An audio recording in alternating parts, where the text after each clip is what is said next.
Everyone, I'd like to call this meeting to order. Welcome to meeting number 69, the House of Commons Standing Committee on Government Operations and Estimates. Be careful with that number, the mighty Ogo.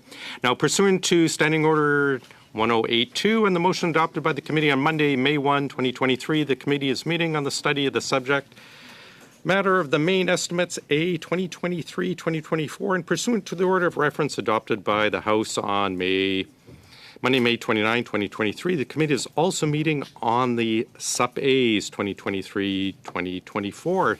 Now, before we start, I just want to note the absence of our Vice Chair, Mr. Jawari. He is at the graduation of his son, Malid Jawari, from university. So, on behalf of Ogo, Malid, congratulations. I'm sure you're watching us.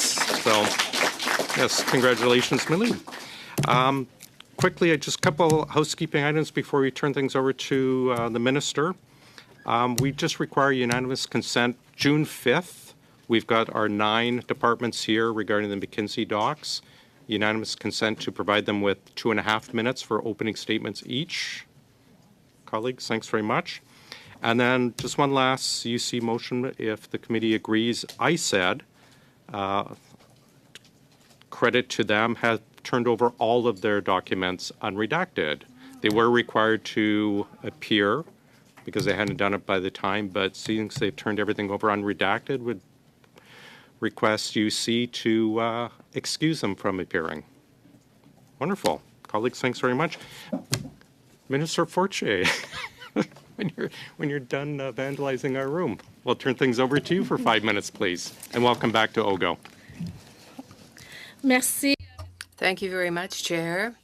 I guess I'm a committee favorite here, and I'm so happy to be back to see you again.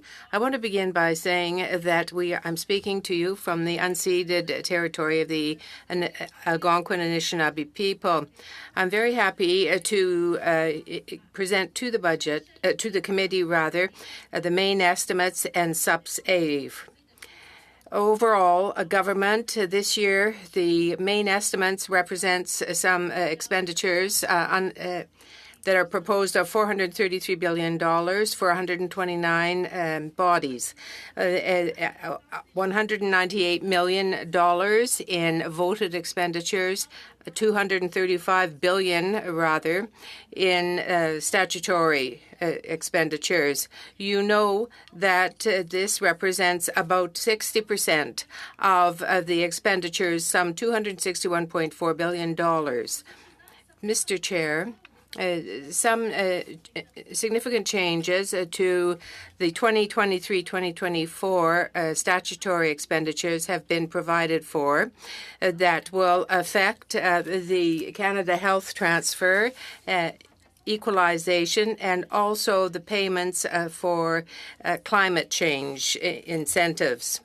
Of the 129 organizations that need financial help, some 10 requested more than $5 billion in expenditures. That includes services, Indigenous Services Canada, and social development. Feedback from the chair. We added a new online annex on Treasury Board central votes. I would also mention most of the measures from Budget 2023 will be reflected in future estimates documents. It's important to distinguish between the purpose of each document. The budget allocates money in the fiscal framework for initiatives, and the estimates seek authority from Parliament to spend money. The main estimates are not meant to approve every item announced in the budget because it takes time to design implementation plans that ensure good value for taxpayers' funds. Turning to my department, the Treasury Board of Canada Secretariat is seeking a total of $8.9 billion in funding. Our central votes comprise $8.6 billion of that, which is broken down as follows, Mr. Chair.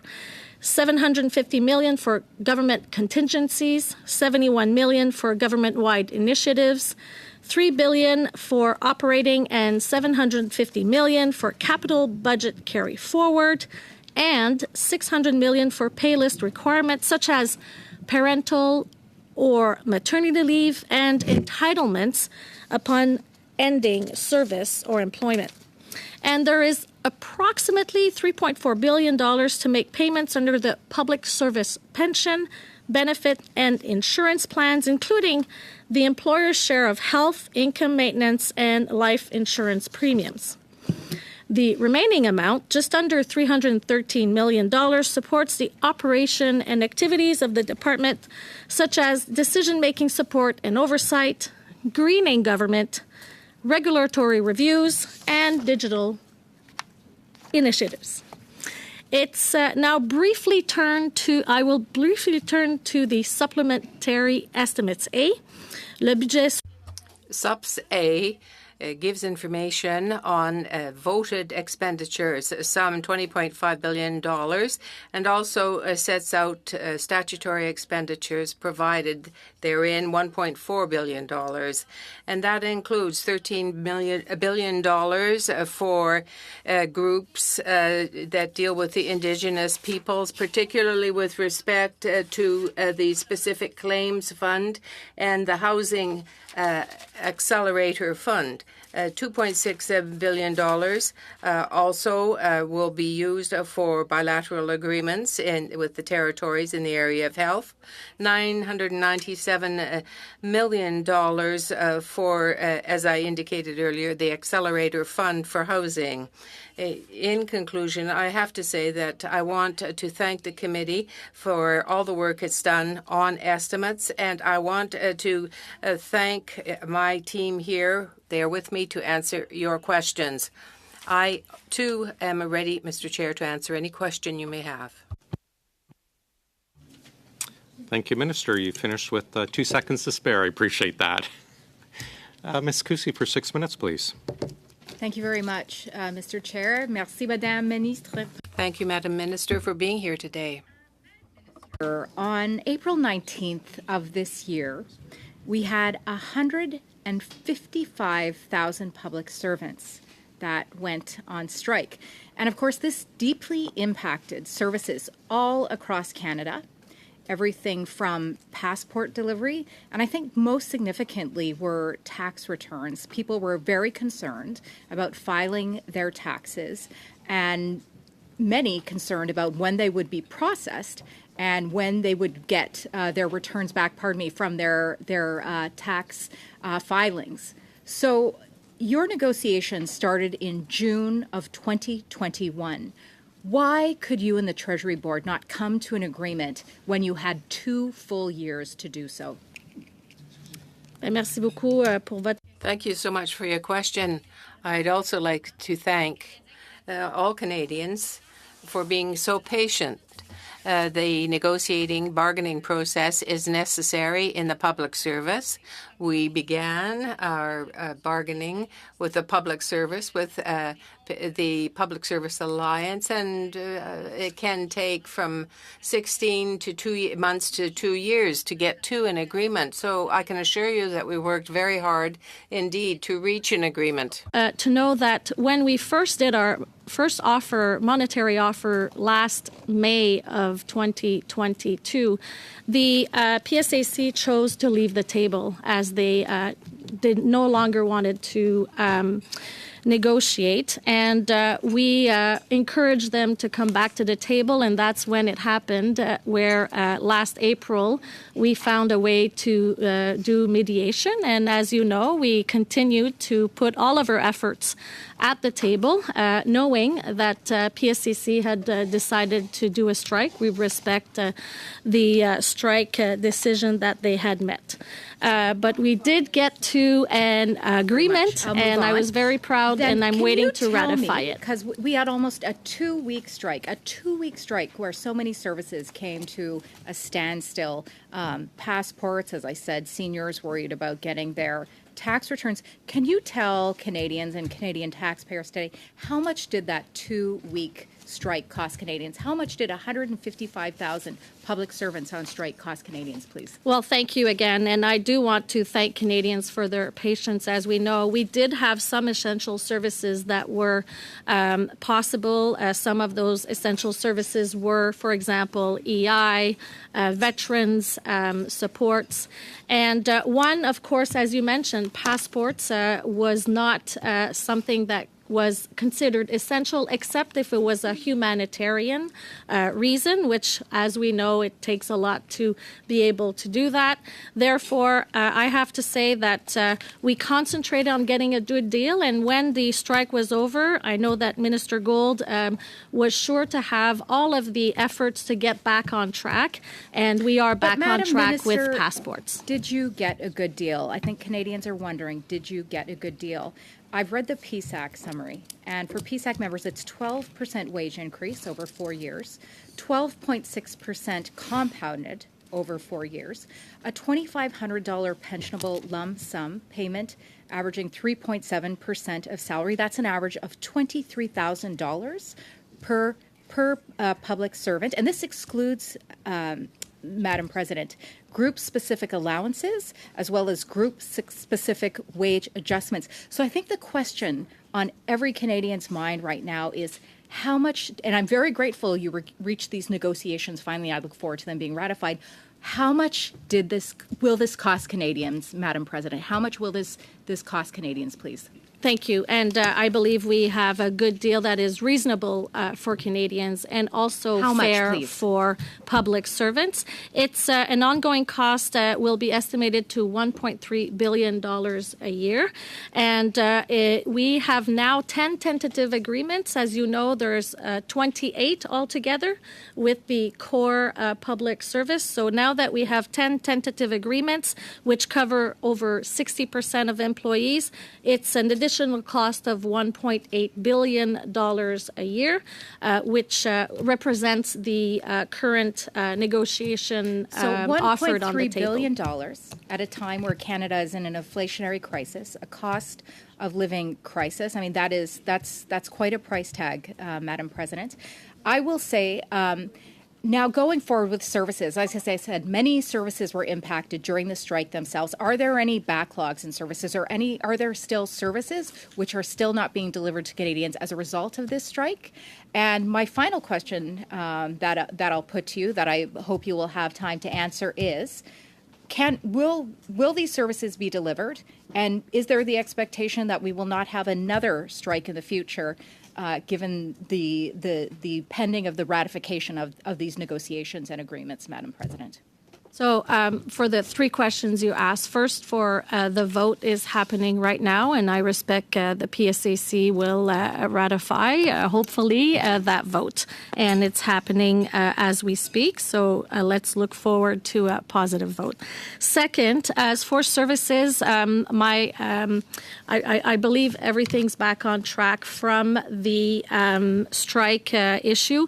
As we know, there are some of the services that were in backlog before we started the strike. So I know that at this time, the effect of the strike, I believe we are back in service. And the third question you asked, I have to say that we did follow the public commission, the public Interest Commission, which had recommended a certain percentage, which is the one that we offered to public servants. And I strongly believe that we also have to recognize that... I'm sorry, Minister, that is... sorry, it's past our time. Okay. I'm very Perhaps we can get back to interested in talking about collective bargaining. Thanks. Mr. Baines, maybe you can answer with Mr. Baines. Go ahead, Mr. Baines, for Thank you, Mr. Chair. It's a great idea. Madam President, if you can maybe finish your answer. Well, I just wanted to say that the most important thing is we got to a tentative agreement that is reasonable for Canadians and also fair for public servants. And I know that Canadians and public servants are the ones that we have to concentrate on during this time. Thank you. My first question is, Budget 2023 commits to reducing government's reliance on outsourcing, which is largely focused on the IT space. But as former PCO clerk Michael Warnick told committee, we can't just cut spending on outsourcing. We must build capacity with public service. Can you tell us a little bit about the digital talent strategy and how it will build or attract IT talent? Well, thank you for that question. And we are, of course, transforming right now many of our services in the digital space. Talent is a challenge for both private and public sectors, attracting talent, building capacity, and of course, working differently with stakeholders is a really important cornerstone of our approach. And we, the Government of Canada, have a digital talent strategy, which is focused on designing approaches, tools, process to recruit, to retain, and develop top digital talent in the federal public sector. And this strategy includes initiatives that are the following. I'll give you a couple of examples. Creating an enterprise digital community culture, centralizing and prioritizing recruitment efforts, training and reskilling existing digital talent, allowing for digital talent to work in modern ways from a technology and process perspective, working with industry, of course, on development opportunities like apprenticeships and short-term exchanges. And another one is collaborations like the IT apprenticeship program for Indigenous peoples, which helps address employment gaps for First Nations, Inuit, Métis, peoples in the IT field. And I have to also mention that this talent strategy is embedded into a digital ambition the government has brought forward that has 4 pillars. And at some point, if you'd like to discuss that digital ambition, it's really important that we continue because we will need to continue to transform our services on the digital space. Merci. Thank you.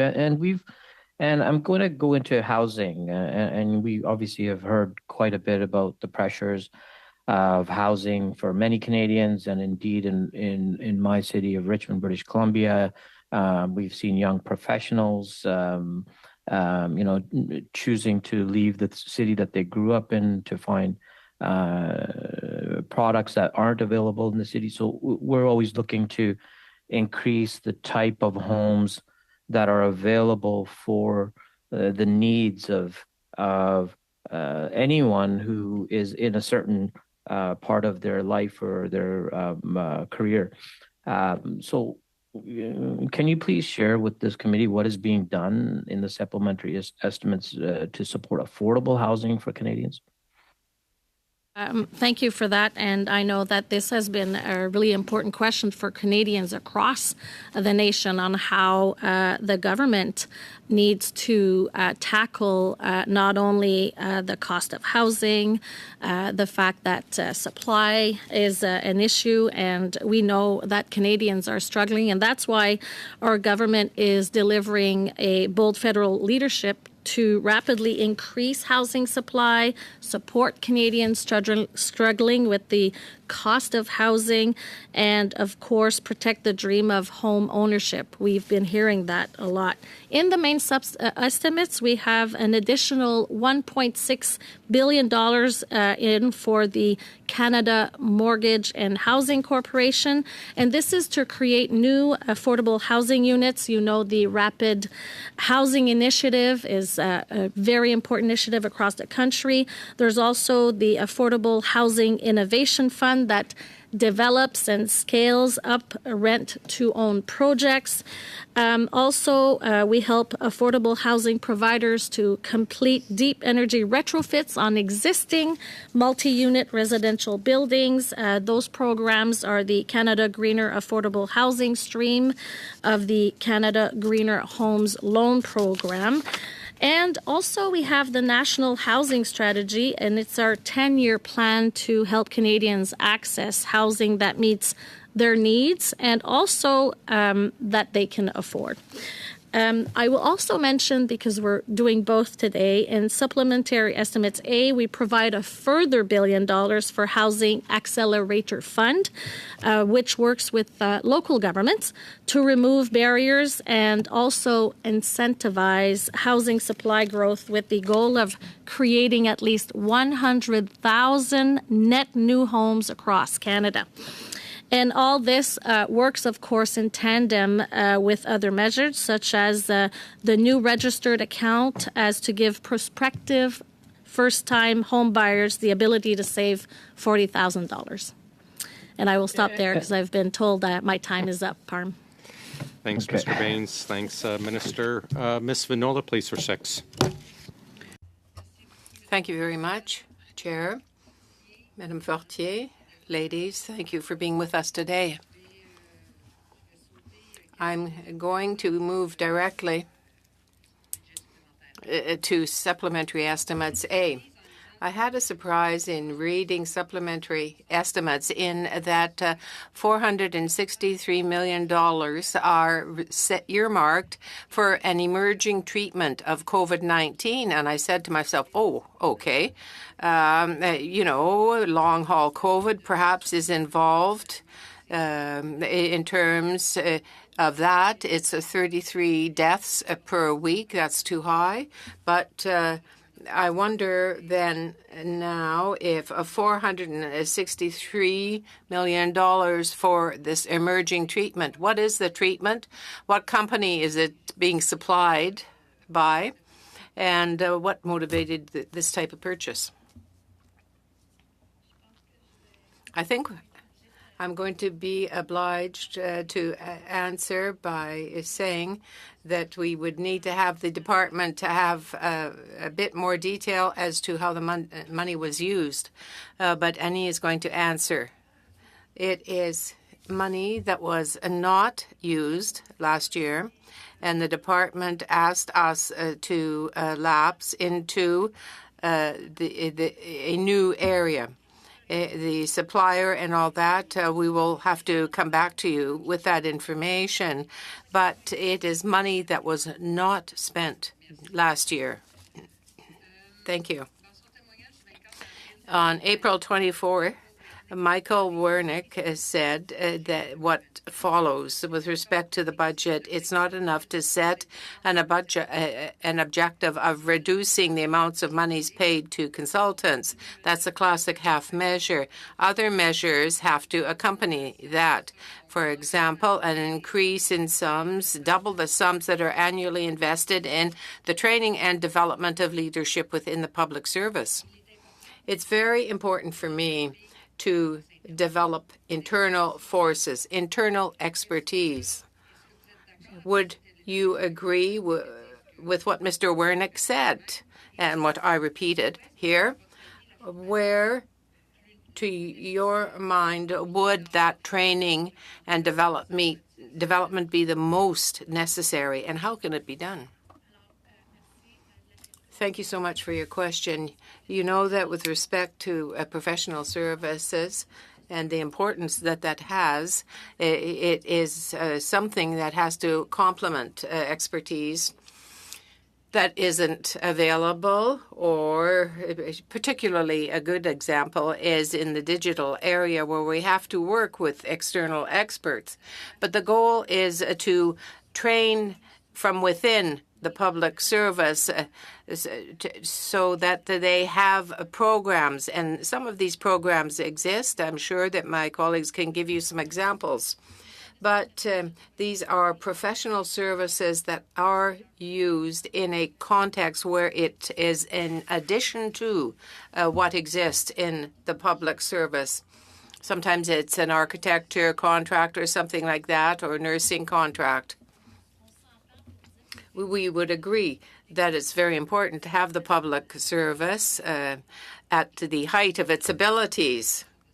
But those amounts of monies are earmarked for training. But what is the training? Thank you for your question. It's centralized in the sense that it's the general administrators that will determine the amounts of monies that will be allotted for that instance. We don't have a global amount, but it is the public service which is intending to supply training to its employees through a variety of colleges. And we also have leadership programs to support people. So no initiative says that you're going to bring people together in a given department to say, for example, in Quebec, you should have such and such percentage of the employees accessing that. So that is nothing to do with what we find here. No. It's each department will define its own needs, and there will be centers of expertise that will provide the training. Thank you. Why did you choose to highlight in this budget the opening of central credits? Why did I choose that? Karen, do you have that answer, or Annie?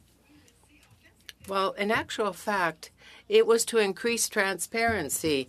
We felt it was very important to make it more transparent for government initiatives and to accentuate the central votes. And you know, if there's a new draft type of a budget that is going to be coming before Parliament, and this reflects that wish for transparency. Number 5, $750 million for each fiscal year.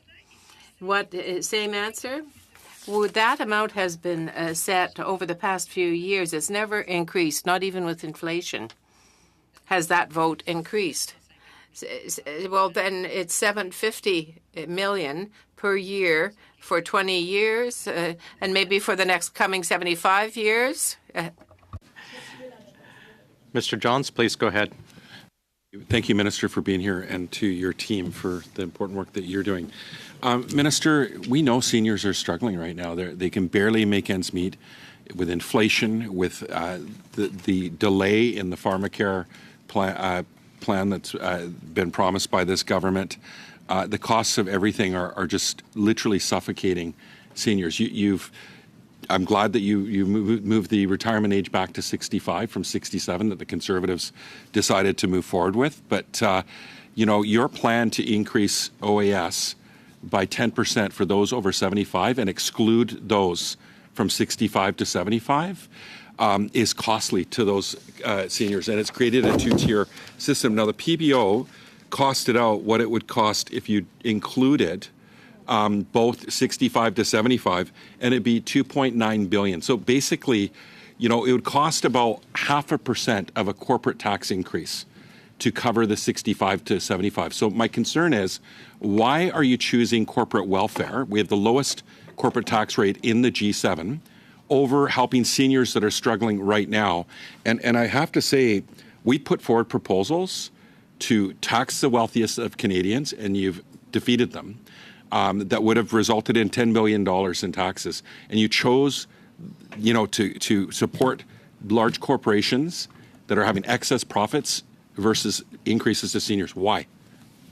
Well, thank you for your question and your statement. I think it's important to know that we have increased OAS for the 75 and over, and we are concentrating on making sure seniors are in a better state, and we are continuing to invest in seniors. We just actually invested in dental care with the help of with you, MP Johns, to make sure that seniors will have access to dental care. I think that it will be important for us to continue the conversations on how we will continue to Will you support consider it, though? Canadians. Will you consider And increasing I would invite you corporate taxes? to also have a conversation with Minister Kara to see how the different plans for seniors is moving along, and also with the Minister of Finance. Of course, you know that Minister of Finance allocates the amounts and the you investments, sign off on it. I So- get a chance Yeah. to monitor and look at the spending. But I do understand that And you have a significant seniors influence, are Minister, as the- struggling, Yeah. and we are addressing many of these challenges. We need to continue, of course. Cost of living is going up, and we know that we need to continue to focus. So Thank you. conversations, of course, Thank you. are important. Thank you, Minister. As the President of the Treasury Board, you're the keys, in terms of unleashing the funds. And I brought this to your attention about, assets that you have, buildings that you're looking at considering selling. And I know the local MP here in Ottawa has said that he's looking at talking to the development community to see what those assets would be worth and turning them into housing. What we want to be sure of is that they turn into non-market housing, that it's done with full consultation with Indigenous people. And I just talked to my colleague from Nunavut, who has constituents in her riding, children walking to school every day that live in overcrowded houses. They walk by buildings that have been sitting empty for a decade, while they're living in absolute, terrible conditions. What are you going to do to ensure that those assets are going to be developed for housing for Canadians and not through a developer model, for-profit model that, really, I know you've talked about some of the $40,000 program that you offer, but this is really a developer-driven model of how you're delivering housing in this country, very similar to what the Conservatives are offering. Well, again, I will say that we are working very hard on the national housing strategy. There are many initiatives. I know for being part of, a very important community in Ottawa, Vanier, where housing is very needed, and we are continuing to work with partners, developers, the city, and the province to offer affordable housing. The Rapid Housing Initiative is rolling right now. It's very important. I know after speaking with Minister Vandal, there are initiatives up north, and I know that it is important to continue. And as you can see in the main estimates, many of these I have housing so little time, and I initiatives appreciate are being invested in. I appreciate that. The Rapid Housing Initiative is breadcrumbs really for what's needed right now. There is the free market. $2.5 billion investment in and it's the not last showing up in budget. my writing. That's for sure. We need help with that. Minister, the free market has never solved affordable housing ever anywhere in the world. You can't point to a model where that's happened. One thing I do know is every year we all talk about. We all recognize the importance of workers that have been injured at work on April 28th. We know that if you're not back to work within 1 year and you've been injured in the workplace, you have about a 1% chance of ever returning to work. And I worked with your colleague, Minister Qualtrough, to create the first ever disability management degree program, working with Pacific Coast University for Workplace Health Sciences in my riding, who are working with partners around the world.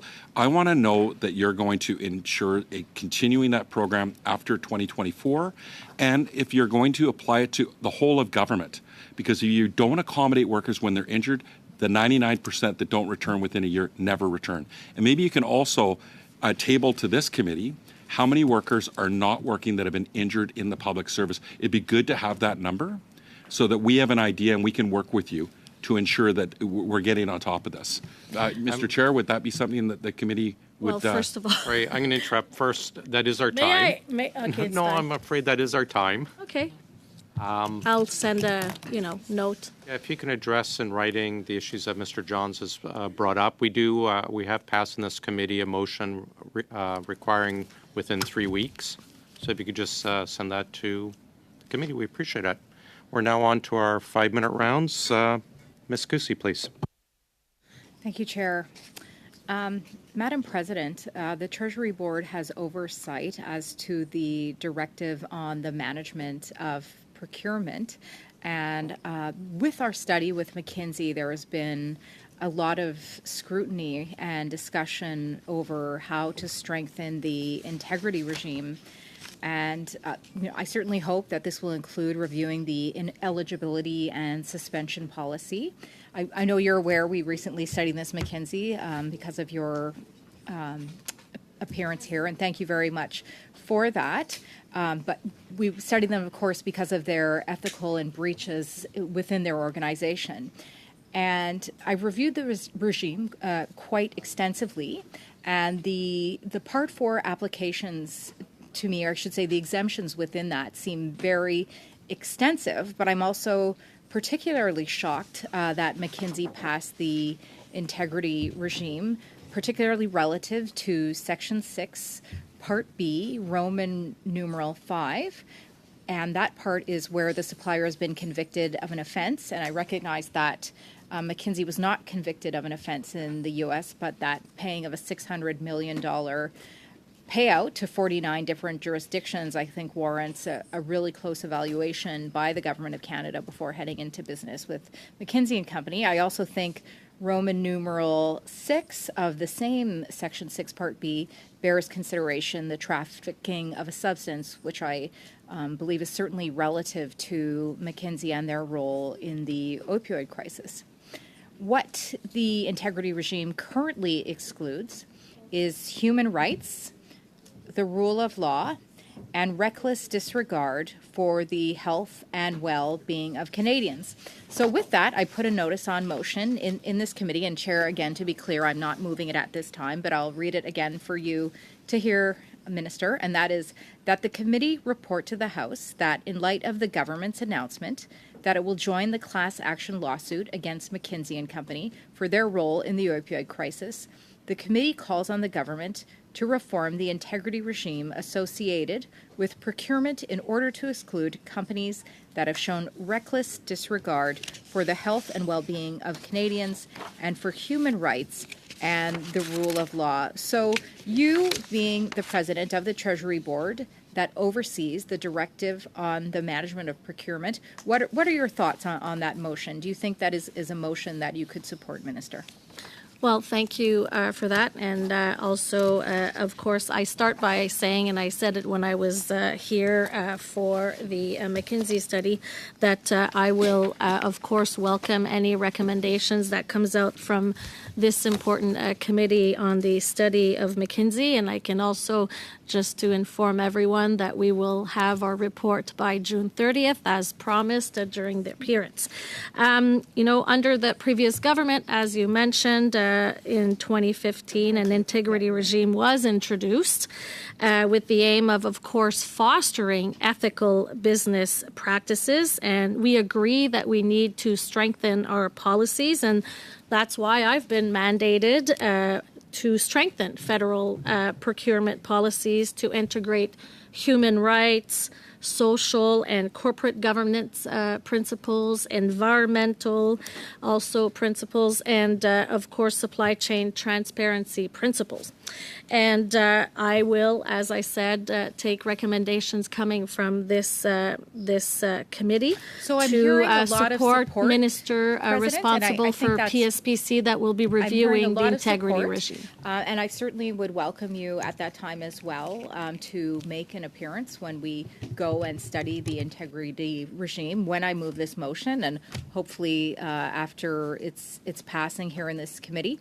Perhaps I could put another motion forward at this time that you will agree to make an appearance when we do discuss this motion and the contents of the integrity regime, what's within it, but more importantly, what is excluded from it. And as I said, specifically human rights, the rule of law, and the reckless medical neglect of Canadians. So I'll just put that forward.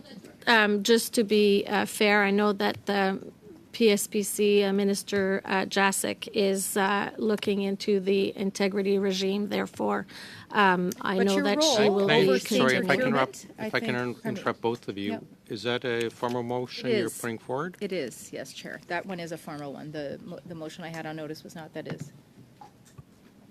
Okay.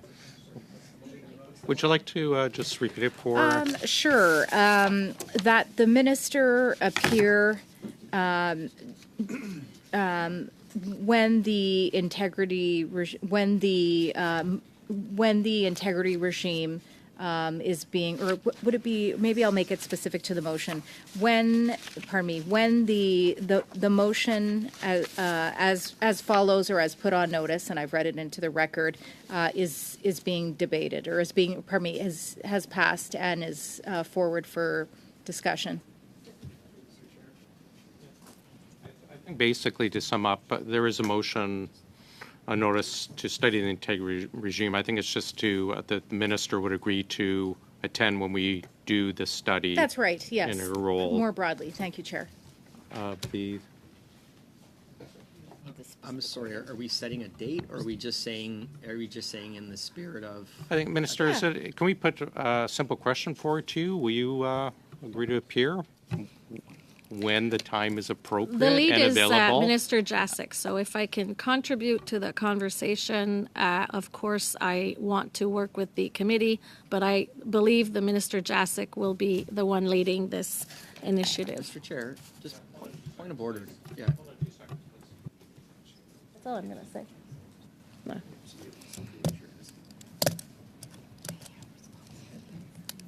I know, Go ahead, Mr. Kuzmierczak. Well, thank you, Mr. Chair.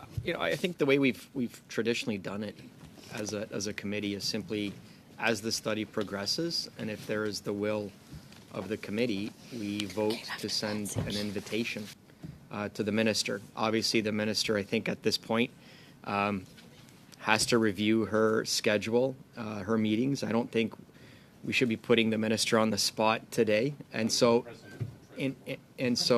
what I would say is that, again, perhaps the committee could simply continue on its work, and at a certain point, again, put forward the motion to send an invitation for the minister to be here when that takes place. That seems the way Ms. Cusi, then Mr. always done Johns. things in committee. Seems very succinct and articulate to me. I put together concise and succinct. Succinct. And the motion would be that the minister agree to appear before the committee during its study on the integrity regime. Chair. Mr. Chair, again, point of order. We've got, okay. Point of order, then. Yes, I mean, we don't even have a study here. It hasn't been adopted yet, hasn't been voted on. Yeah. And so I really do think that we're missing a few steps here before we actually send an invitation to the minister to appear. I think we first have to vote on the motion to begin a study. I think then we should start to conduct the study.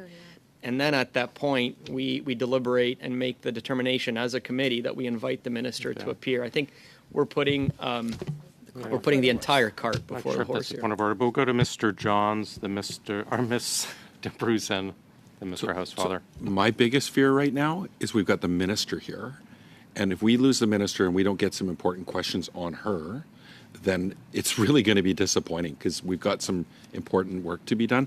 I'm wondering if we can move this conversation to later in the meeting, if that's possible. I don't know. But the other part of this, and you've heard me say this, we have 8 studies, or is it 9, on the go. We haven't got one done. This could be included in the study on McKinsey. I think it's great, but I think it needs to be flushed out a bit, and there needs to be some discussion. But I don't think we're going to get through that discussion in the next 20 minutes before we lose the minister. No. Okay, we have a speaking order. I think Mr. Bruce, and then Mr. Housefather. Okay. Mr. Bruce? Thank you. Sorry. Just Then as Mr. Housefather. a procedural question, is this motion in order?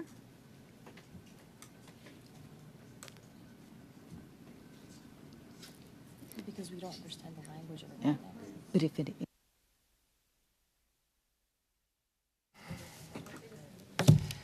There's never any easy motions in this place. Perhaps, maybe we'll get back to that in 2 seconds, and I'll get back to you, Mr. Housefather, in a couple seconds. We may have a solution here. Yeah, I'll withdraw the motion, I think. But you know what? I'm sensing a lot of positive interest in the minister. I feel as though she is, certainly, as always, she's very gracious, recognizing the lead. But I do feel she does have an important role to play as president of the Treasury Board and responsible for the directive. Do we So have- I'll leave it there. I'll withdraw it. But Wait, like I do you said, see I'm to have- sensing some Yeah, I'm getting to that, but thanks. Thank you. Do we have UC to withdraw the motion? Thank you, colleagues. 2 minutes, 14 seconds still, Ms. Cusi. Thank you. Thank you, Chair. Then I'll go back to the budget announcement, which slightly Point of order. reduces. Pardon, yes. I'm so sorry, Mr. Ms. Kuzi. Housefather, go ahead. Mr. Chair, Ms. Kuzi has. I've been timing this, and the discussion on the motion has now gone well over 5 minutes. Okay, when She used her when used her motions time. are introduced, the clock stops. I would like to ask the clerk that. I'm happy to refer. I don't believe that is accurate. I'm happy to refer to the clerk if Thank I you. am wrong. I I'm don't wrong, believe but that is my accurate. understanding is when a motion is introduced, the clock and the time stops. I Excuse us, appreciate that, Mr. Chair.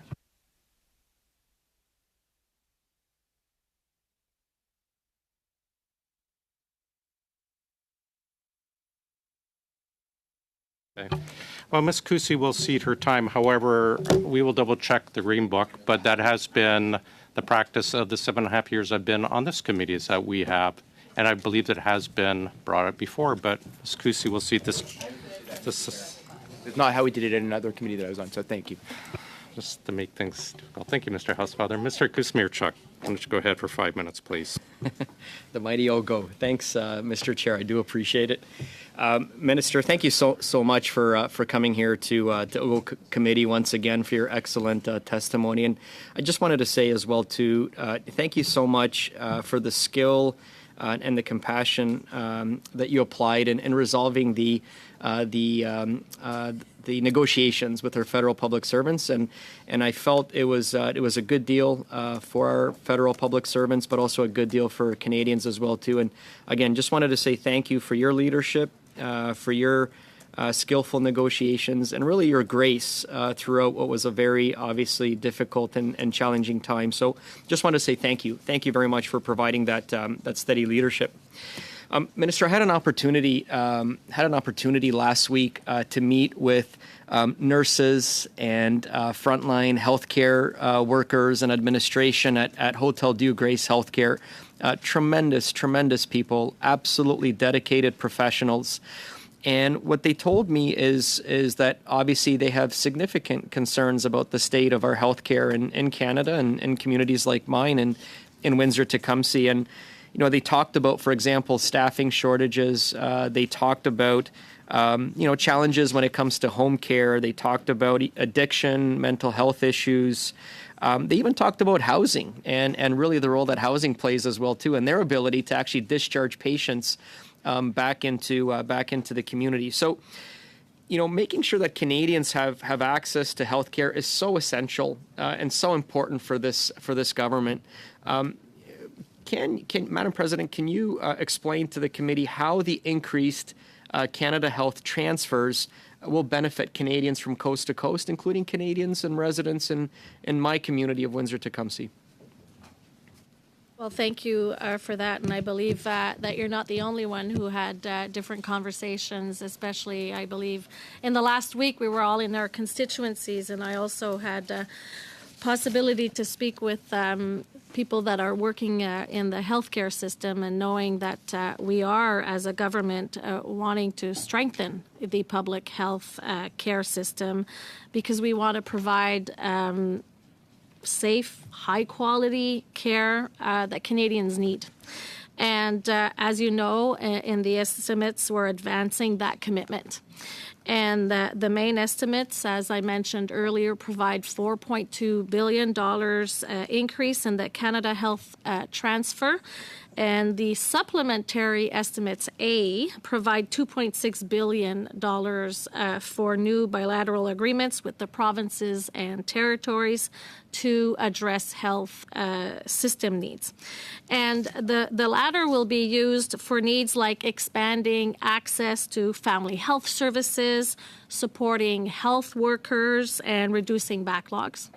also increasing mental health and substance use support, and also modernizing health systems. And we know that we need to continue to work with provinces and territories to make sure that we deliver concrete results for Canadians. It is something that I believe, all know that we need to strengthen our healthcare system, especially following this post-pandemic reality that we're in now. Therefore, that is, Thank you, I believe, our Minister. path That is forward. our time. Merci. Ms. Vignola for 2.5, please. Merci beaucoup. Thank you very much. Madame Fortier, who with C13, the Treasury Board Secretariat will become responsible for official languages. But it appears that the present situation is declining. That is, there are Anglophones have positions that are supposed to be bilingual, and Francophones that can't work in their mother tongue or get services in their mother tongue because they are ridiculed sometimes. And according to the McKenzie report, services are rendered only in English. I know that there are unilingual Francophones who have bilingual positions, but I imagine it is the commissioner that will be dealing with it. But I would say that it's very rare in the case of Francophones. What does the Treasury Board Secretariat intend to do to ensure that bilingualism is really accessible for all, so that all people can speak both languages, especially Francophones? I'm a Francophone. When I speak to someone in my language, that other person should be able to understand me. They could answer in their own language, and I would understand. At present, I understand both languages, of course, but the inverse is not the case. So what are you going to do to counter this? Well, this is a subject that is something that has held my interest and has been a passionate interest for more than 35 years. I know that there will be good news, I hope, when the Senate passes that bill, because modernizing Official Languages Act is something that is very necessary. I, as president of the Treasury Board, and all those who will follow me, have the role of oversight. We have to look at this. We want to see how we can better serve all Canadians in both official languages. Already, there is a certain amount of strength, of course, but there are certain weaknesses in terms of second language training. That would be something that could be done. I, in my mandate, have the ability to increase training in both official languages. And then, Déjà terminé is it already over? by two and a this half minute question, round. Chair, so je I pourrais understand. continuer à vous en parler après. Mr. Johns, over to you. Before you start, the PBO published today a report on some of the OAS changes. It may have answered some of the questions. Oh, fantastic. Thank you. Go ahead, Mr. Johns. Yeah, thank you. Minister, no, I've been in contact with the executive director of the Black Class Action Secretariat, and I'm extremely concerned by what he shared. First of all, Treasury Board told the Secretariat to produce a pilot Black mental health program as partners. They spent 15 months consulting the best experts on racial trauma and mental health, and they came up with a solid evidence-based program. But when it was time to present the pilot program to Treasury Board, lawyers canceled the whole thing. The Secretariat never got to present it. Minister, the Secretariat confirms that their pilot program is complete and can be ready in short order. Why did the Treasury Board refuse to receive the pilot program that this Black-led nonprofit organization works so hard on? Well, first of all, I will tell you that there has been efforts to work with the networks to co-develop a Black mental health program, and we looked at all of the contribution that was made. And in the last budget, I have good news where we have a budget to bring forward a Black Mental Health Fund. We have the Black Mental Health Fund to bring forward the program. We're actually working on the program as we speak. There was not a presentation of a program. I believe that there was more of a conversation on what could be offered with consultation, co-development. And the good news, I have to tell you, is that with the investments we had received in budget 2022 to look at how we could offer this program, we were able to get an increase amount in budget 2023, and we will be rolling out that Black Mental Health Fund in the next 3 years. Talking to the Secretariat, they've identified that the Treasury Board has received a second tranche of funding, which you identified, almost $50 million to implement a program, but they still haven't developed one. And, that was the first set of funding. That was what you roll out the first set for. It still hasn't been done. And the Secretariat says there's now no Black involvement in the program development. Does the Treasury Board intend to begin involving Black employment networks, public service unions, and the Black Class Action Secretariat? Again, I will have to say that this is ongoing work, and with the new funding we just got, we are going to be working in consultation with public servants and with the networks to bring forward and implement this Black Public Mental Health Fund. That is our time, I'm afraid. Perhaps next time. Ms. Block per 5, please.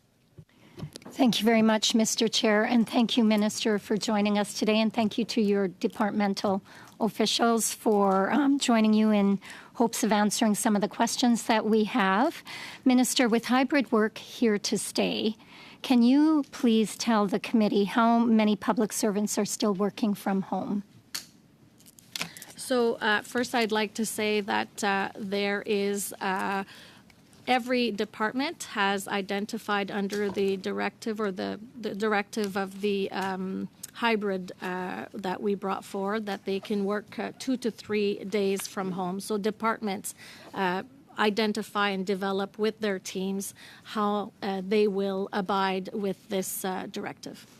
Do you have a percentage? Can you tell us what percentage of public servants will be working from home at any given time?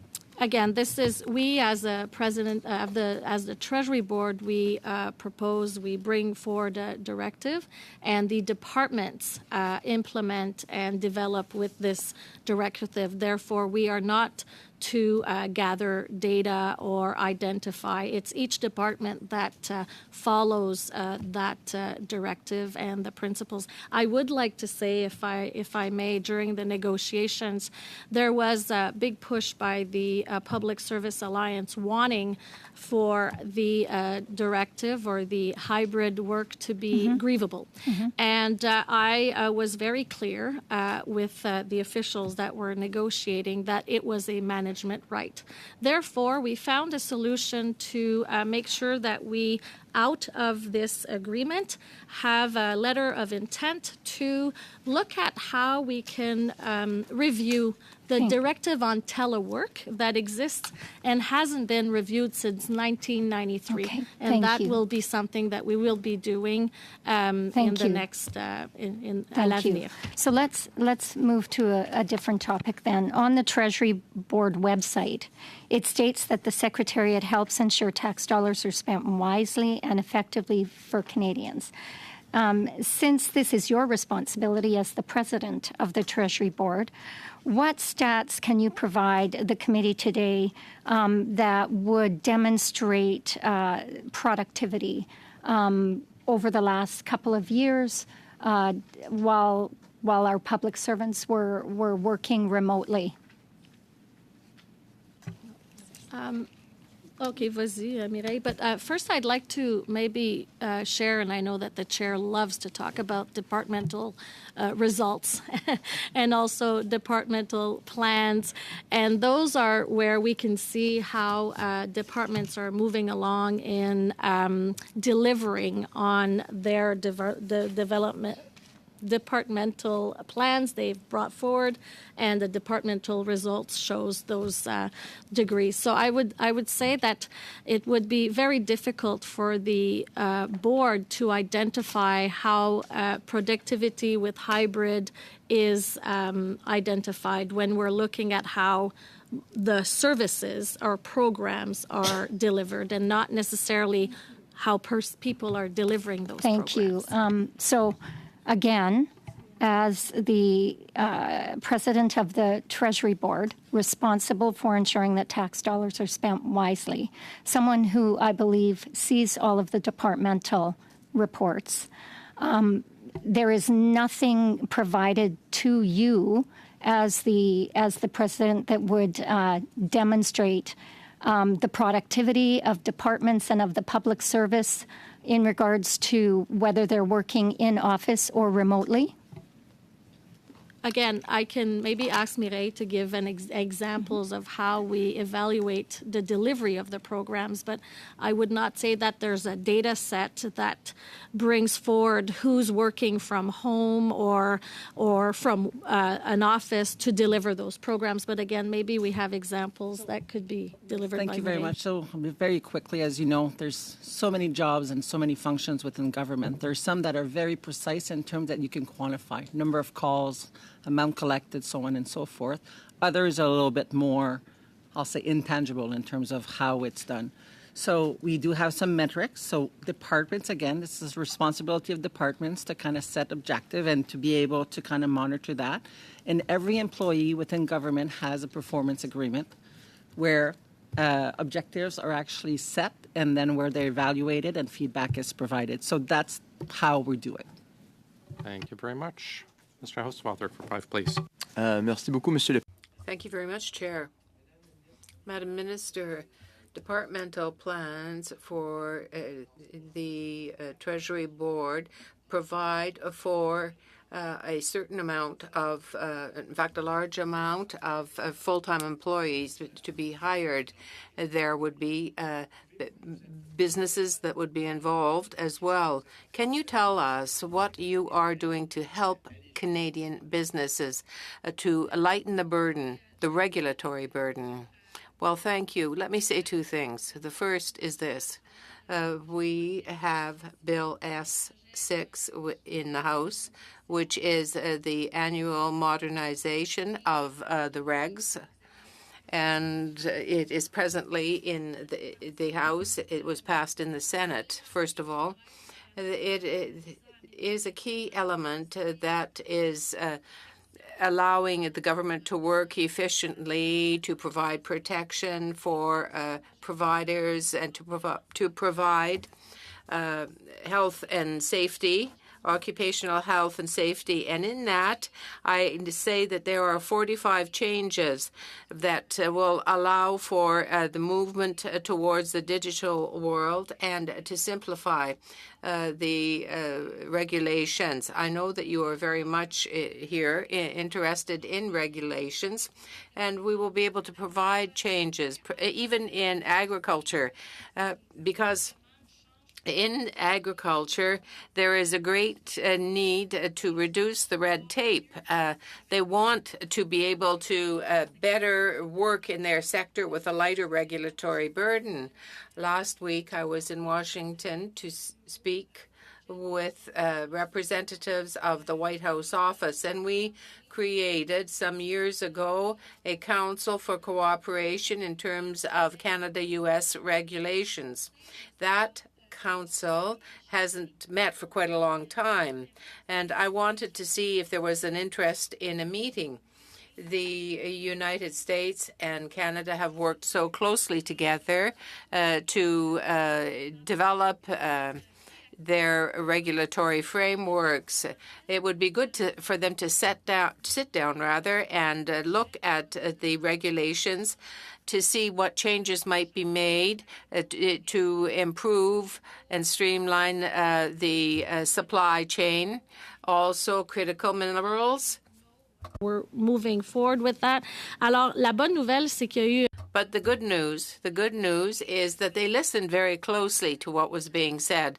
And I do hope that the government in place, there are 2 years left, and I think we can do quite a lot in the 2 years that remain. We will be able to move ahead with our ally and our partner, our natural business partner. So there's a lot there that can be done here in Canada and also in terms of the United States, in terms of the regulatory framework. I imagine you were involved in the negotiations between the President and the Speaker to resolve the budget dispute and the debt ceiling. Well, actually, I was their good luck charm because they actually got a deal done while I was there. But no, they were very stressed. You could feel the tension. I have to say, though, that the office, the White House budget office was very welcoming, and the also collaboration on digital services for Americans and for Canadians. We chose to also look at how we can better work together, and also with my responsibility on greening government, we have other also opportunities to work together. Therefore, it's good for us, and it's good also for the Americans. Amazing. And I also wanted to commend you also on, obviously, the negotiations of the collective agreement, because I did not get the sentiment that anybody thinks that this was not a well-negotiated agreement. I got a lot of positive reaction. And it almost was a bit weird because people were saying, why are you taking so long? Why are you taking so long? Basically almost implying that you should just agree to whatever the demands were of the union at the time, because that's the only way you could have just simply settled. And I think that you handled that really, really well. So I just want to give you credit for that, Minister. Do I have any time, Mr., or have I exhausted? No, you don't. Thank you, Mr. But if Chair. I want to just say, I want to thank all parliamentarians also for helping and making sure that we could get through this as quickly as we could. Thanks. We're on to our final round. I'm glad that you did bring up the U.S. I have to say we could learn a lot from them on transparency and openness. I hope to see that improvement in the Canadian system. Ms. Block, I made for you a 5. gift today, Chair. Thank you very much, Mr. Chair. Minister, with many public servants now working remotely, as we were discussing earlier, they will be eligible for home office deductions on their income tax. Can you tell us what the cost ramifications to the Treasury is for all the public servants working from home who are now eligible to claim home office deductions on their income tax? First, I just want to maybe start by saying how important it is to look at how hybrid can complement and really help in delivering the best services to Canadians. Therefore, that's what we've been concentrating on, making sure that we focus on that objective of Canadians receiving the best services, and we will continue to transform the hybrid format. For your question, it's a CRA question. Therefore, what I would maybe offer is a possibility to go to CRA to make sure that I give you the right answer on that question that you just asked me. Thank you. So are you offering to provide that back to us at a later date? I will send you the answer to your question through CRA. So then I'll just follow up with something else because I think you did refer to this in one of your answers to my questions or maybe to someone else's. During the pandemic, many public servants moved away from major cities to areas where housing was more affordable while they were working virtually for the unforeseeable future. Many of these people moved more than 125 kilometers away from their workplace, and now they will be eligible for travel expenses when they are required to be in the office. Do you know what the projected costs of the interim standard on occasional travel to a designated work site will be? So again, thank you. And as we move forward with this hybrid by design, there are many things that we are looking, and of course, departments need to look at how those agreements, if they continue or not, for how the members of the public service will deliver through which department they're in. So that's one thing that we know that we're still transforming this hybrid, which is not something that is a done deal. It has to be something that is transforming our delivery of services. But Mireille might be able to answer part of your question. Thank you for your question. So the interim standard is a pilot project that will be there in place for 2 years, or approximately 2 years. So we will be gathering information in terms of costs. So there's a couple things that are there. That is that we are expecting that it's going to be used on exceptional basis. This is not to come to, let's say, Ottawa every week. It's just from 1 or twice a year. And there is no money associated with this pilot. So that means that departments have to fund this within their envelope. So more to come on that in terms of the true costs, and we'll be able to evaluate and see if this is actually something that we want to pursue over the long run. Thank you. A minute and a half, great. Okay, another question that I have for you, Minister. In the listing of statutory authorities under budgetary, you are seeking $737 million in additional interest. And this is coming only 2 months after the budget. Is this related to real return bonds? It's a legislative, not expense, a legislative amount. So I'm not seeking any approval on this. Okay. It's for information only. It's listed as part of the supplementary estimates, interest on unmatured debt, Financial Administration Act. $737 million. That's just being provided to us for information. Can you ask us? Can you tell us what this additional interest is for, and is it related to real return bonds? It is related to interest increases, and the amount that you have in front of you matches what is included in Budget 2023. And if you have more questions, that will be for the Minister of Finance. Thank you very much. Mr. Baines, for 5 minutes, please. Thank you, Mr. Chair. And Minister, with the, climate change continuing to create more drastic and unpredictable natural disasters across the globe, Canada needs to ensure it has the tools and funding in place to support Canadians affected by events like the ongoing wildfires in Alberta, my home province of British Columbia, and flooding in Quebec. Can the minister please update the committee on what is being done to support these initiatives in the estimates? Yes, thank you. And as we know, as the effects of climate change increase, the frequency of natural disasters, like you mentioned, flooding and fires, we are, of course, committed to supporting Canadians and keeping them safe.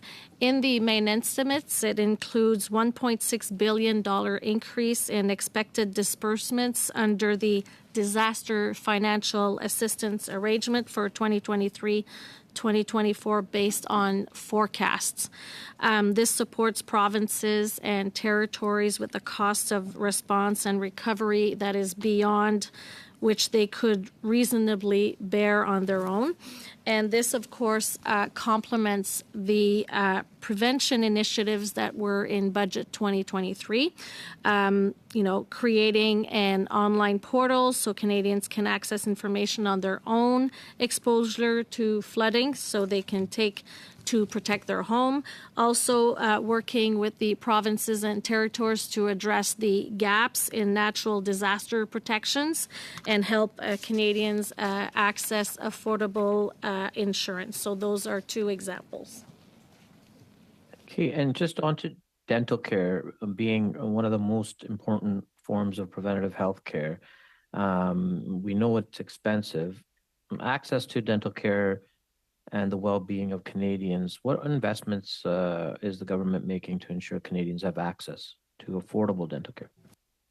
So as you know already, dental care is a very important investment in Budget 2023, and our government is implementing this new Canadian Dental Care Plan that will honestly ensure that no Canadian has to choose between taking care of their dental health and paying the bills at the end of the month.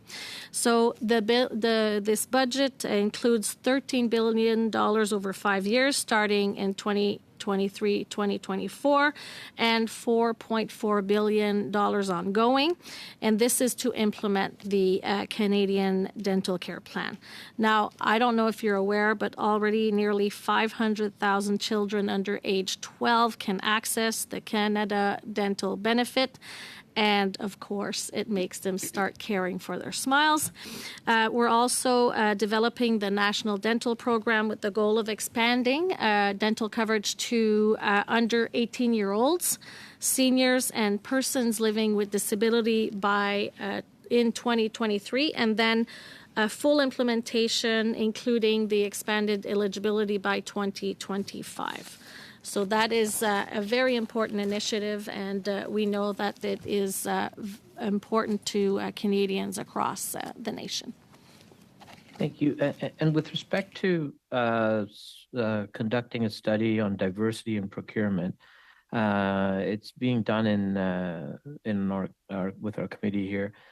Can you update this committee on what Treasury Board is doing to promote inclusivity and accessibility within the public service?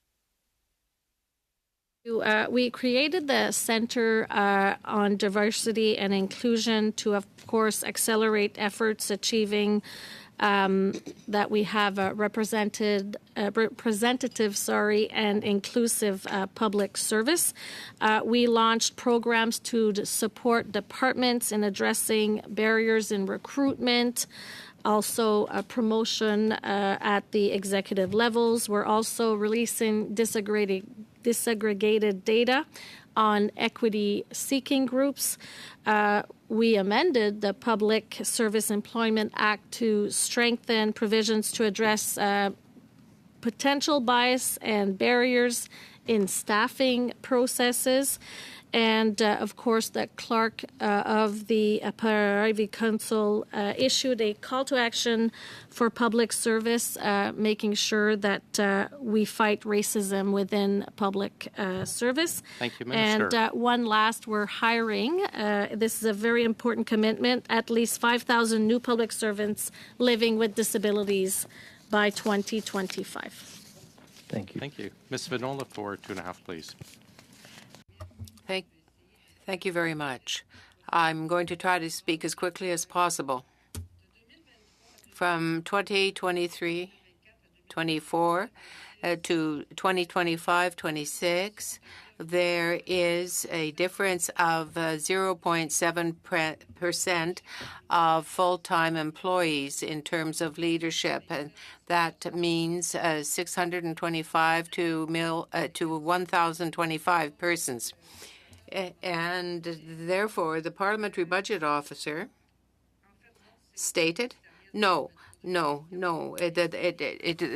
next data deals with what was the PBO's statement. The total number of employees would be in 2023, 2024, some 500,000 plus employees. To my mind, leadership is essential so that all these new employees will have the mentorship necessary, the support necessary to ensure that they truly learn how to do their jobs. It seems to me that there's some inconsistency. They're hiring more people, but at the same time, others who are specialists in administrative leadership are being let go. So what do you say? First of all, I can say that we work very hard to have a strong leadership in the public service.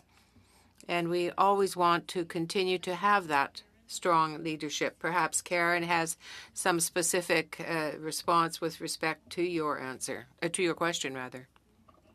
First of all, what we found in departmental plans was information that we had relating to the main estimates. In this instance, the drop in programs will be renewed. And as of May 13, the departmental programs will be renewed, and therefore the FTEs will be renewed. Principally, what you are speaking is the ending of a program, and it is at the ending of a program, the number of full-time employees will increase. Thank you. Mr. Johns for 2.5, please. Mr. Chair, I want to apologize. I had a hard stop at 5:45 today. So I know that Mr. Johns wants, I just wanted to hear if we were done after Mr. Johns, or are you expecting me to stay until the...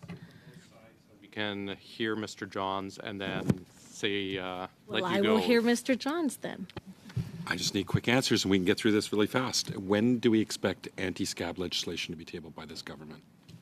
I understand from my Labour colleague that he's working very hard on it. Therefore, I would ask Minister responsible for Labour, but I understand by the end of the year. I talked to you about return to work disability management. You didn't get a chance to answer.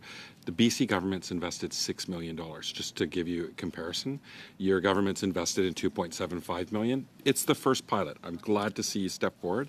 But it's needed. Long COVID, we're seeing a lot of people off of work in the public service. I just want you to know who's on the board of Pacific Coast University. Ken Newman, former president of Steel. Wayne Wouters, the former Privy Council chair. Gary Dewar, the former premier of Manitoba. Mm-hmm. Shane Simpson, the former minister of poverty in British Columbia. Will you look at considering ensuring that this is cross-department, that we can accommodate workers and ensuring that people are trained on how to do that, so that we don't continue with that 1% statistic? Well, first of all, thank you for sharing that. I'm actually in a learning mode, and as the president of the Treasury Board, I'm always looking for opportunities to strengthen our public service. I will commit to learning more of how our government is currently working on this issue, and if there are opportunities to strengthen the policies that we have. There's one mandate mandate item that the Prime Minister gave me when I was named president of the Treasury Board, is to employ 5,000 new people living with disabilities, and that is something that I really want to continue to work on. So I will do that in the same time. And I'll work with you on that, Minister, to help bring you up to speed. Now, on leadership, I know that it's been brought up earlier that we've heard various experts come to committee talking about training and leadership and the importance of it.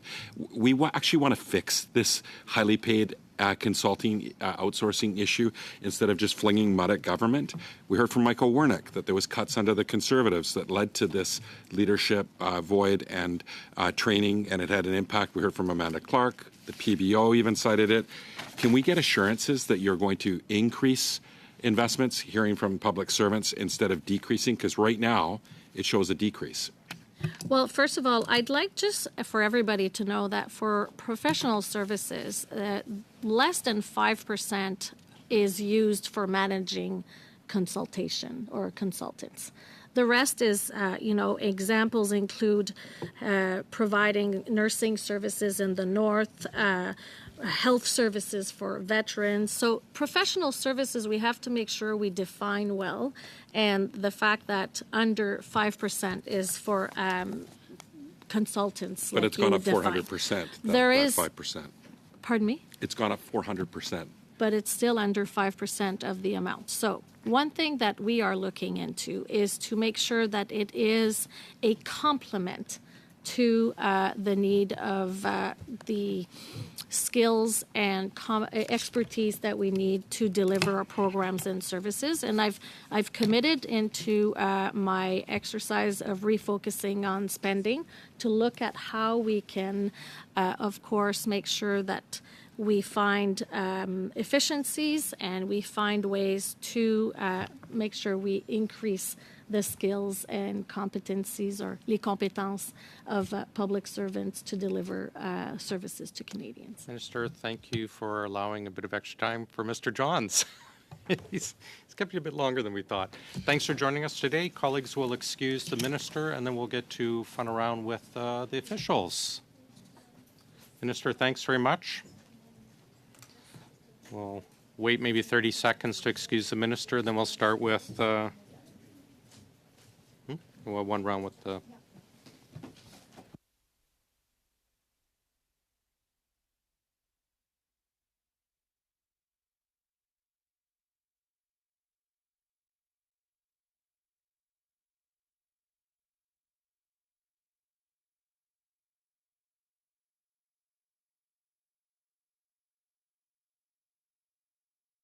Ms. Cusi for 5 minutes, please.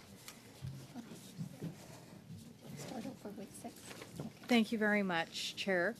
And thank you very much to the President's team for being here today. Very much appreciate it. According to the PBO, Budget 2023 doesn't identify opportunities to save and reallocate resources to adapt programs and operations to a post-pandemic reality under the strategic policy review launched in last year's budget. So why do you as the officials believe that this was not allocated for in your department as well as across government through the estimates in Budget 2023? Thank you very much for the question. As referred by the PBO, the first time the strategic policy review was announced, it was announced in the federal budget of 2022. At that time, it was said that an update will be provided in budget 2023. So the update was provided at the end of March. And basically, what has been included in the budget is this a continuation of what was included in budget 2022 with an increase. Budget 2022 was $6 billion in efficiencies over 5 years. Now we have more than 15 billion in 5 years. In budget 2022, the ongoing amount was $3 billion. This time around, the ongoing amount is $4.5 billion. So the strategic policy review has not been canceled. It has been renamed only in budget 2023, and we are continuing on that path. And then do you expect, given that, do you expect this reallocation to come up in supplementary estimates for the 2023-2024 fiscal year? As per the budget financial profile, you will find $500 million allocated for this year, 23-24, and we intend to provide more details in one of the supplementary estimates this year. The other amount has been, the other amount will be included in next year's main estimates, 24-25, as per the financial profile in the federal budget. The Parliamentary Budget Officer also recommended that Parliament consider adopting a new administrative legislative framework to improve fiscal transparency and, in particular, aligning the budget priorities in the main estimates instead of them showing up in the SUP-As. Would your department support this change?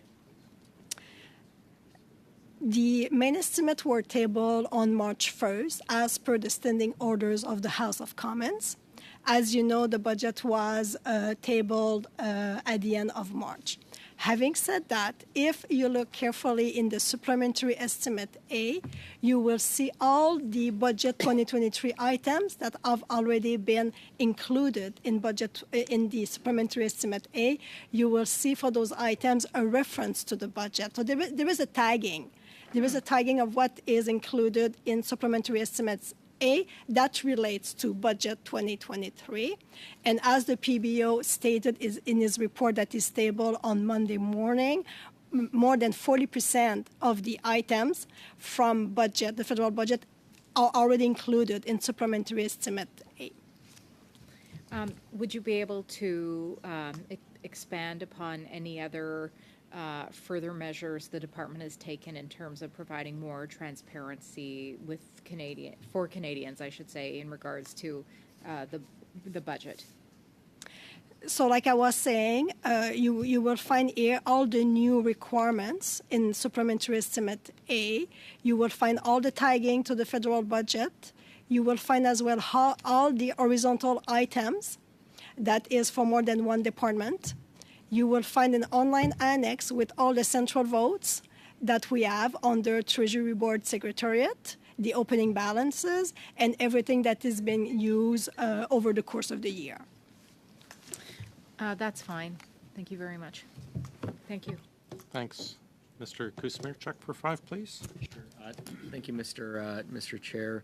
I wanted to talk a little bit about the Net Zero Government Initiative, and we've obviously seen the tremendous impacts of climate change. We saw it, obviously, the Hurricane Fiona. We've seen the storms out on the East Coast. We saw the fires in Nova Scotia, Atlantic Canada, Alberta. And so I just wanted to ask, obviously the Net Zero Initiative sort of invites governments from all around the world to work together and to achieve net zero emissions by 2050. So I just wanted to get an update on this initiative and how our government is participating and collaborating on the Net Zero Government Initiative.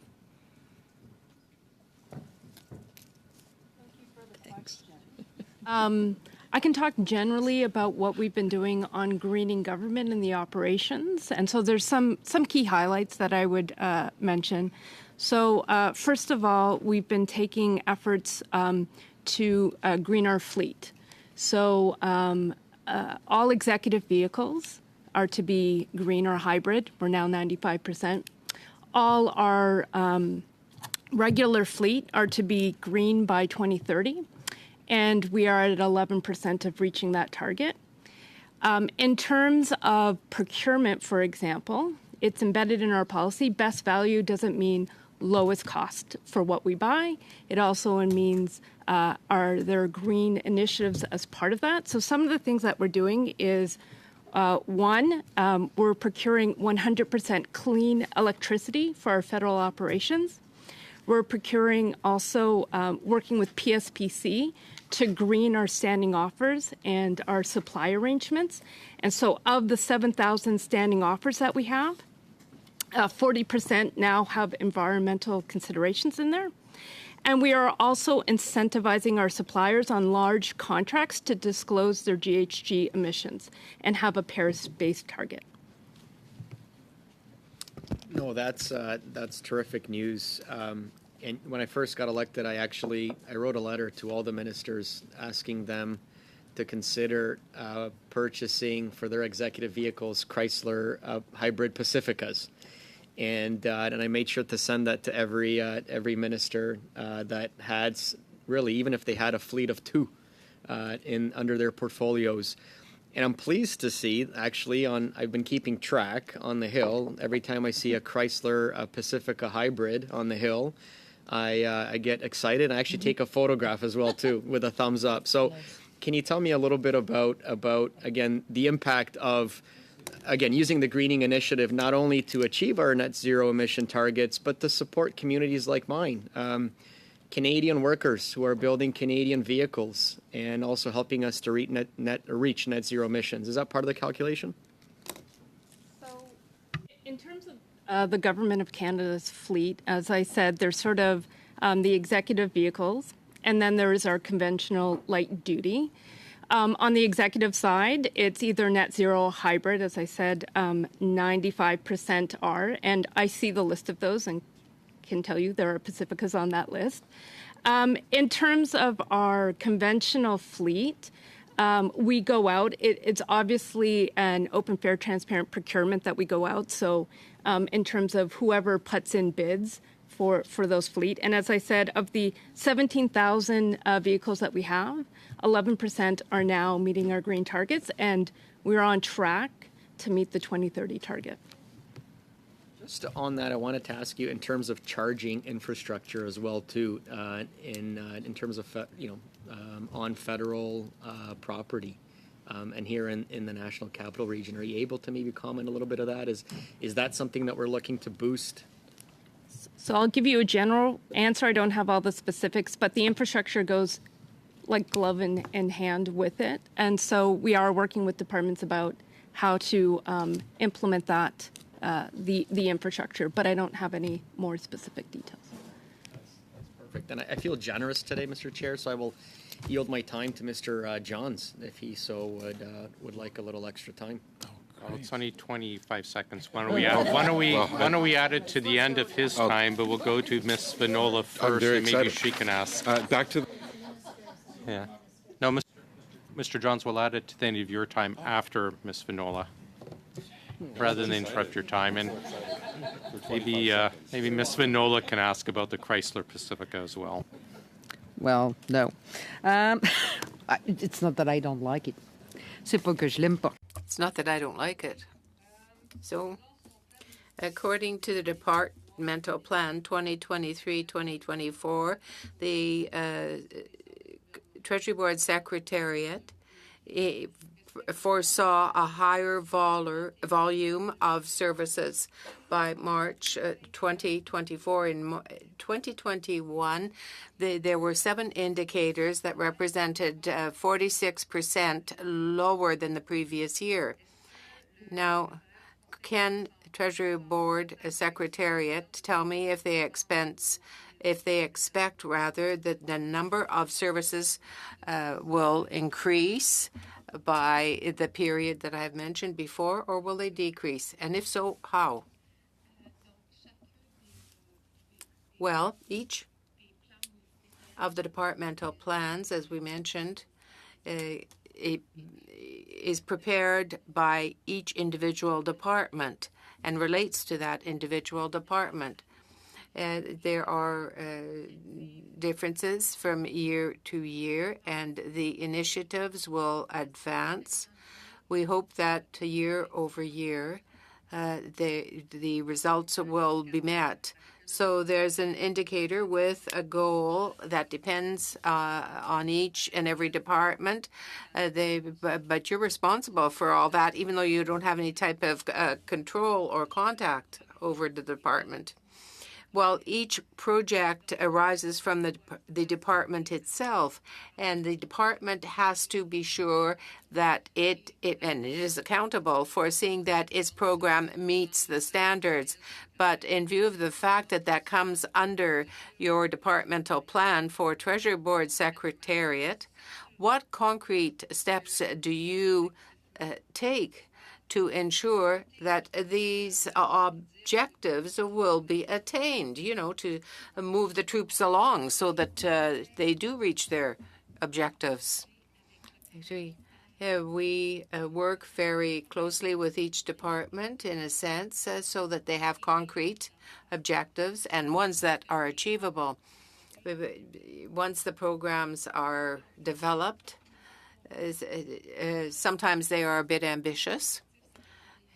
So our goal is to work with each department that has their program to ensure that their goals are concrete goals and to ensure that they can achieve what they have set out to do. How many seconds, Chairman?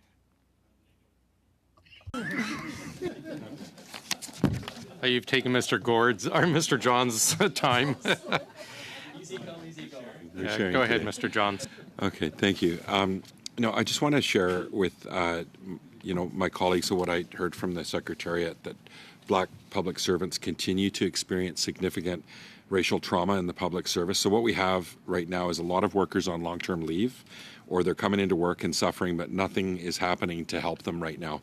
And Black workers still can't access the mental health supports that they've been promised. So we need transparency and accountability on this. And we need to know whether this program is being led by Black workers. So what I'd like to do is, the minister came before Ogoshi She wasn't able to, provide a concrete answer to any of my questions last time, or really today. I didn't feel it was sufficient.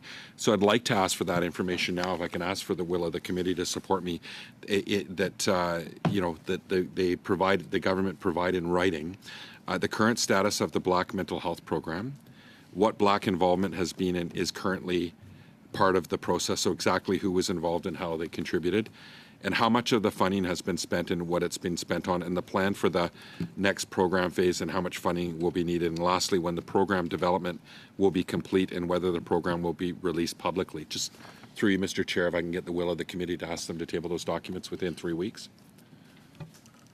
Colleagues, seems pretty straightforward. Mr. Chair, just a question. I didn't catch the last part. Sorry, Gord. The last question is that I'd like answered is when the program development will be complete and whether the program will be released publicly. It's been requested by the Black Mental Health Secretariat. And Mr. Chair, I was just wondering, Gord, again, like I said, just interests of understanding the fact that it might take a little bit of time to get that information here. Is it a hard 3 weeks, or is it a little bit of leeway here to make sure we can get that information? 3 weeks was what our motion was. Ms. LaRouche, you've got your hand up. Did you want to address any Yes, issues that's with what that? I was wondering, if you would like me to address some of these answers right now. Sure. I just don't know how much time we're going to have. We don't have the 'cause we've got, time. I think like, 15 Mr. seconds Johns left. is asking for it in 15 writing. Could you? I'm hoping that to get the answers back in writing is what I'd be looking for. Why don't we say the 3 weeks as is required in a motion, and then if there's difficulties on one or two of the items, that you contact the clerk in advance and advise us in advance if there'll be any delays. I'd be Is that fine fair, with that. colleagues? Wonderful. Mr. Johns, you maybe have about an extra 15 seconds left over from Mr. Kuzmierczuk. I just want to say thanks to the public servants for the important work you do and the many, many thousands of people that work in your department. Thank you. Wonderful. I just have a couple quick items, if you don't mind. Would you be able to provide us with the GBA Plus analysis conducted for the SUP-As, as well as the GBA Plus analysis done on the new work-from-home travel policy that Ms. Block has brought up? Would you be able to provide that to the committee in writing, please?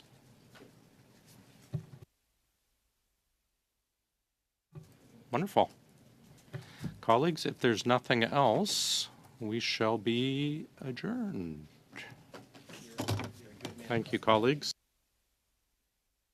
Before we go, just back to Mr. Housefather's commentary. It is up to the chair and the committee, so it has been the tradition in OGO since I've been here in 2015 on this committee, but also public accounts, that the clock stops at the introduction of a motion. But we have had in the past, colleagues have given up the balance of their time, so it is allowed. But thanks for bringing that up and clarifying, Mr. Housefather. Colleagues, we now are adjourned.